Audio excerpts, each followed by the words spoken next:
मंत्री नायब सिंह सैनी संबोधित कर रहे हैं, वहां से सुनिए जरा क्या कह रहे हैं। इसलिए आपको उत्तम किस्म के बीज उपलब्ध हमारी सरकार का उसको उपलब्ध करवाए जाएंगे। देश में दलहन उत्पादन के लिए अनुकूल क्षेत्रों की पहचान करेंगे और किसानों को दलहन मिशन के तहत के लिए इसे युद्ध स्तर पर काम, ये विश्वास मैं आप लोगों को दिलाता हूं। मुझे ये भी बताते हुए कि प्रदेश में वर्ष 2019-20 में दलहन के अधीन लगभग 1,95,000 एकड़ क्षेत्र था, जो 2024-25 में बढ़कर के 2,67,500 एकड़ हो गया है। हमारा प्रयास रहेगा कि इस क्षेत्र को और ज्यादा बढ़ाया जाए। मित्रों, हमारी सरकार ने हमेशा अपनी नीतियों और किसानों को बीज का हर संभव सहायता निरंतर हमारी सरकार कर रही है। मुझे ये बताते हुए कि हमने किसानों को सीधा उनकी ई खरीद पिछले 10 सीजन में लगभग 12 खातों में एमएसपी का जो सीधा डायरेक्ट पैसा खरीदा गया है, 1,48,000 करोड़ रुपया डायरेक्ट किसान के खाते के अंदर हमने जो ई खरीद पोर्टल है उसके माध्यम से किसानों के खाते में पहुंचा। मित्रों, हम सब जानते हैं कि जब किसान हमारा फसल बाजार में लेकर के जाता था तो उसके पास पैसा डायरेक्ट नहीं आता था। उसको आज तक ये पता नहीं चलता था कि उसका फसल का कितना पैसा उसके खाते में आता है, क्योंकि वो फसल मार्केट में जब लेकर के जाता, क्योंकि उसका पैसा सारा। परंतु आज मुझे इस बात को लेकर के बाद देश के यशस्वी प्रधानमंत्री आदरणीय नरेंद्र मोदी जी ने जब ई खरीद पोर्टल ये शुरू किया, डायरेक्ट के अंदर वो पैसा पहुंचा। ये भी मालूम है कि जब वो फसल मंडी जो ही गेट पास कटता है 48 घंटे के अंदर उसके खाते में पैसा पहुंच जाता है और उसको मालूम होता है फसल इतने, और उससे उसको और भी माध्यम से मिलते हैं।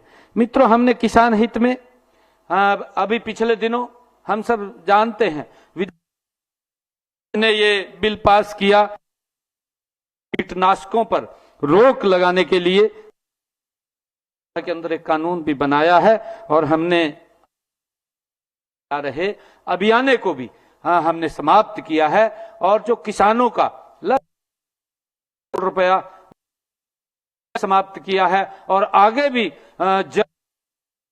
अंग्रेजों के जमाने के अभियान को समाप्त करके किसानों को एक बड़ी राहत देने का काम ये हमारी सरकार ने किया है।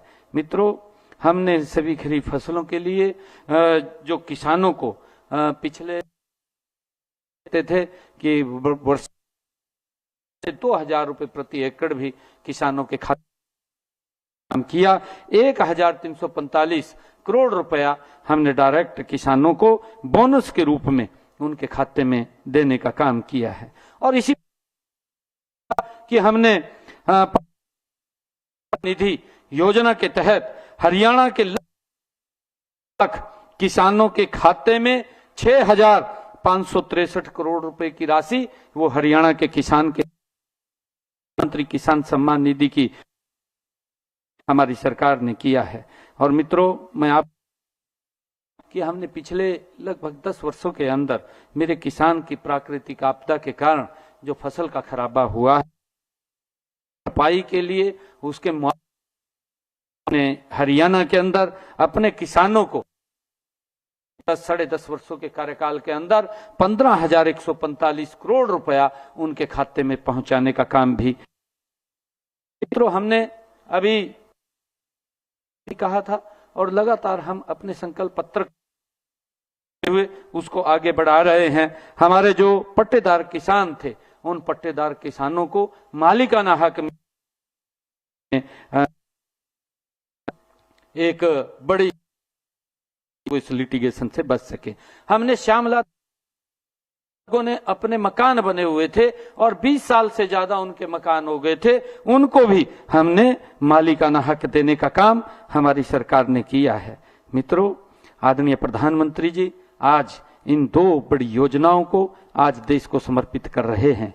जो धन धान्य कृषि योजना अभी थोड़ी देर के अंदर प्रधानमंत्री जी जुड़े हैं, वो देश को समर्पित करेंगे और दलहन में आत्मनिर्भरता मिशन उसको शुरू करेंगे। उसके लिए मैं आप सबको आज बधाई देता हूं। मंत्री आदरणीय नरेंद्र मोदी, फिर मैं धन्यवाद करता हूं कि आज एक देश के किसानों को देने उन्होंने के लिए इन ऐतिहासिक योजनाओं कर रहे हैं। मुझे खुशी है आज वो देश के किसान को आज वो समर्पित करेंगे। आइए हम सब मिलकर के माननीय प्रधानमंत्री जी के दलहन में आत्मनिर्भरता मिशन को सफल बनाने का आज इस अवसर के ऊपर संकल्प लें और हम जो आदरणीय प्रधानमंत्री जी ने आज इस योजना को देश को समर्पित कर रहे हैं, जिसका लाभ मेरे किसानों को मिलेगा, उसको हम अपने जीवन में उतारते हुए, उस संकल्प को आगे बढ़ाते हुए इस देश को हम धन धान्य कृषि योजना के तहत दलहन के अंदर भी आत्मनिर्भर बनाने का आज संकल्प लेंगे। आप सबका बहुत बहुत धन्यवाद। इन्हीं शब्दों के साथ जय हिंद, जय भारत, जय भारत।